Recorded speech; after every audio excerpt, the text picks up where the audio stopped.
Guys, আজকে আমরা বিয়ে বাড়িতে যাচ্ছিলাম, অনেক কিছু খেয়েছি। চলো এলে এইগুলো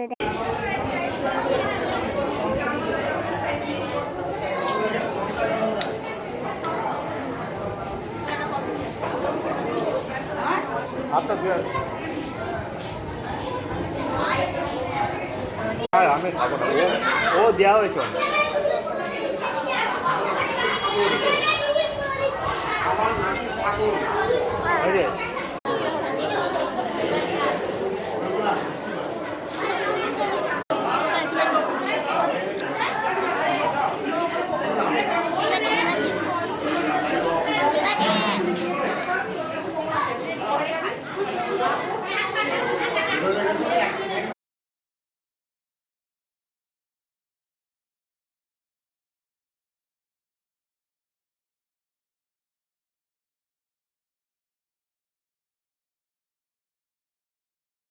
ছবিগুলো দেখলে তো বাই বাই, সি ইউ। এখন আমাদেরকে ঘুমাতে যেতে হবে।